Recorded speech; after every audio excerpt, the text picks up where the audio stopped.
It is time for my review of The Lord of the Flies by William Golding. Now, I have to say with this book, it was not one of my favourites. I gave it 3 out of 5, I think. I don't think it was that bad, it just wasn't particularly good. And I started reading this book because everyone around me said, "Oh, I read that as part of my GCSE in English," and I never did that, so I always felt kind of left out with the fact that I'd never read this book before. So I decided that it was time to give it a go. And to be honest, I'm glad I read it. I'm glad I read it because now I know where people come from when they say they don't like things or where they say they do, and it was okay. It was just nothing amazing for me. Didn't entice me, didn't make me fall in love with it. It was just alright. So, as usual, I'm going to start out with the con and then end on a pro. So, 3 cons, 3 pros, and my overall feelings on the book. So, my first con is the fact that the characters weren't likeable. I did not like a single one of them. I hated them all because they were so annoying. They were so controlling and bossy and borderline evil. Like, there was just... We have main characters. We have Ralph, we have Jack.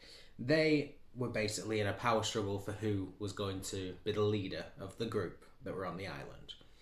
And, my God, they controlled each other and all the other people around them so much. It was so annoying because I just sat there and I thought, what the hell are you doing? Why are you doing this? Maybe reading it as an adult, I'd see it harder with them being children. Maybe that was their childhood mind of how it would work as an adult, being controlling, because maybe that's how they see the parents see. I see why it was done as part of an English GCSE, because it gives you a lot of ideas. But I was just sat there like, my God, please stop, because I hate you. And I don't like reading books where I hate the main characters. If they're not likeable, they've got flaws, they've got an issue, but they're still likeable, great. I love a flawed character. I think it's great to have a flawed character because I don't like reading about perfect people. I like reading issues. But when a character is so flawed or so annoying that they are so unlikable, I just don't see the point because I'm never going to be on their side. Unless you kill them all off, I'm not going to care. So the characters were just really not likeable. There was one character that I thought was okay. I really liked him. Well, actually, there was quite a few. There was 2 characters I really liked, but I can't mention the second one because it doesn't really add anything to this concept. There was one character that I liked, and that was Piggy. A young boy named Piggy. He doesn't like the name Piggy, but they give him the name Piggy, just proving how stupid and evil and horrible they are. And even he annoyed me at some points because he was whiny. He just complained about things all the time and he wanted someone else to fight his battles for him. And I'm just like, oh, grow up, sort yourself out, deal with it. And there was one character that I absolutely loved. It was Simon, and it just doesn't add anything to this argument.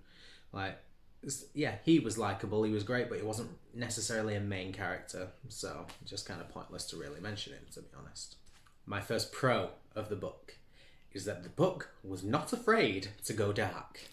It went dark very quickly, and I thought it was great. The fact that this story features a lot of children makes maybe as a reader you think, oh well, nothing bad can really happen because no one wants to put children through pain, or no one wants to kill a child, no one wants to torture children in a book, or make the characters feel, or make the readers feel as though the characters are going through all this because they are just young children.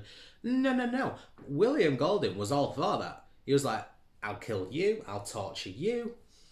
Why not? And I was living for it. It was great because it was just so unexpected. Like, there seems to be a bit of a feeling and a taboo that if it goes dark, it's either really good or really bad.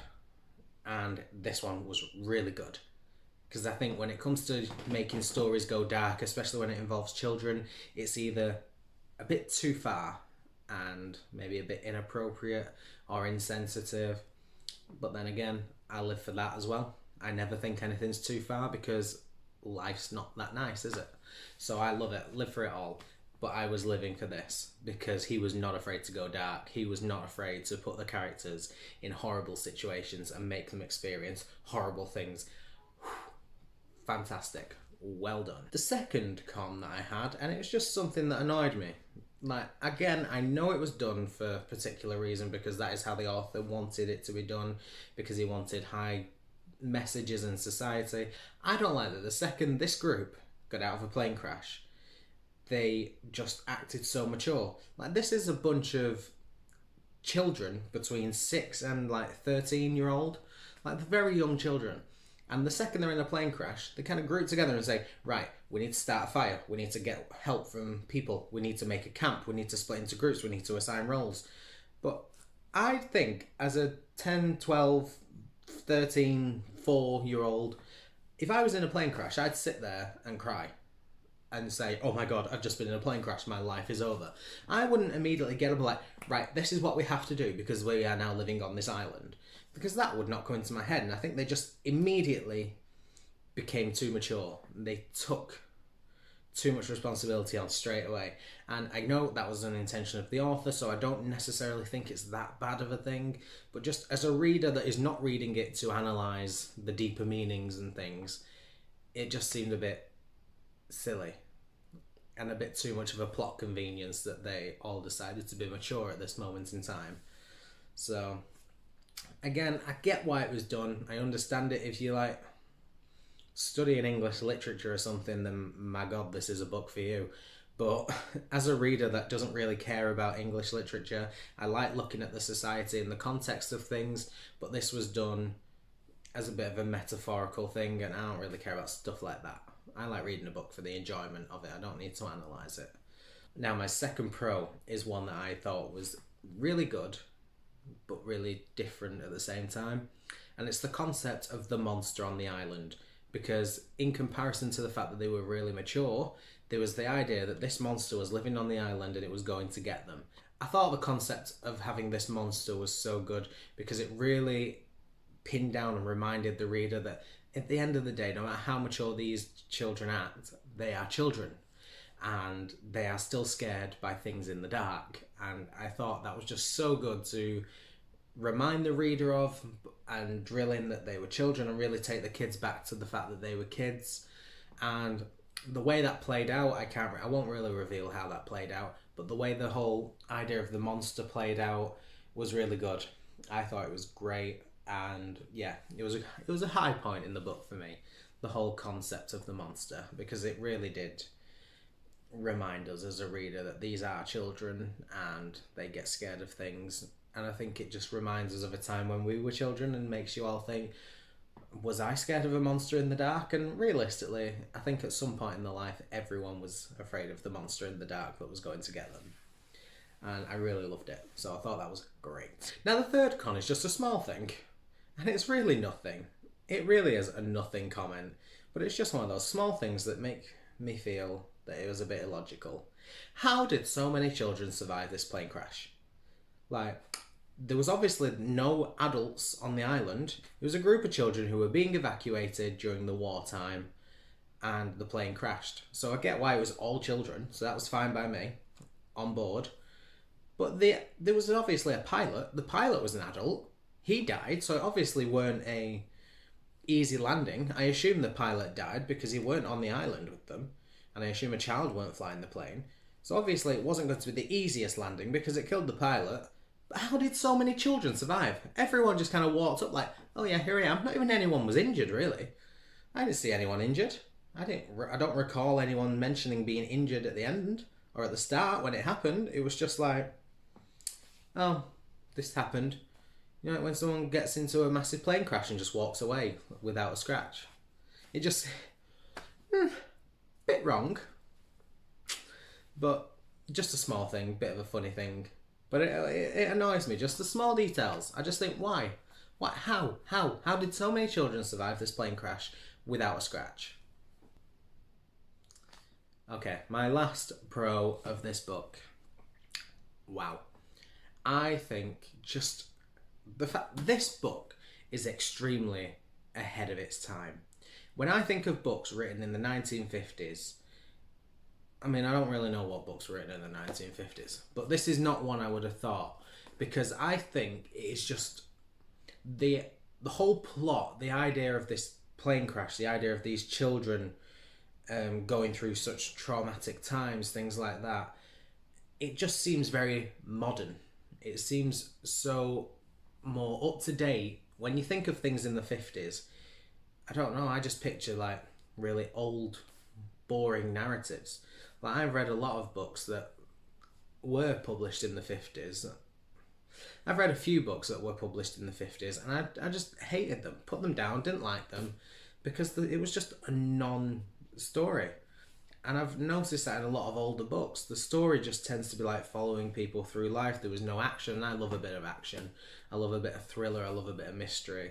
And it doesn't really, a lot of the books I've read don't really seem to have stuff like that. Whereas this was so good and so revolutionary, and I thought it was great. The writing style was so well done. It was so clear, and to be honest, I see why this book is a modern classic. It is very, very good. It wasn't for me. That was literally the only thing I can say. I thought the book was fantastically written. I thought it was so well done. I just didn't enjoy it that much. I weren't enticed by it. There was a point in the book, I think probably around about halfway, I just thought, I want this book to be over now. And not because it was a problematic book, it was literally just because the story weren't grabbing me. But the way it was written, I can't fault. If you love like looking into the deeper meanings and the context, things like if you do like English, this is definitely a book for you. Chances are you'll probably have already read it, but 100% would recommend if you're into things like looking at the deeper meanings and studying and analysing literature. Totally would recommend. I don't really know why it wasn't for me. The story probably should have been for me. The writing style, I can't say weren't for me, because I liked the idea of it. There was just something about it that didn't grab my attention. So that is it. They are my 3 pros and 3 cons of the book. Hopefully that gave you a bit more of an understanding and helped you make a decision on whether that's something you want to read. I do like doing 3 pros and 3 cons of books, because I think it gives a fair analysis on what was good and what was bad of the book, and then it gives people watching enough information so that they can decide whether a book is for them or not. Sometimes I think it's a bit rubbish to do that, especially if I loved a book or hated a book, because sometimes I can't find cons for a book that I loved, and sometimes I can't find pros for a book that I hated. So it is hard to do, but with some books like this one, I think it's so worth doing and so fun, because I really want the audience to have a full understanding of how I felt and then make that decision for themselves whether they want to read the book or not. So thank you so much for watching. That is all from me. I post every Monday, Wednesday and Saturday. So until next time, see you later.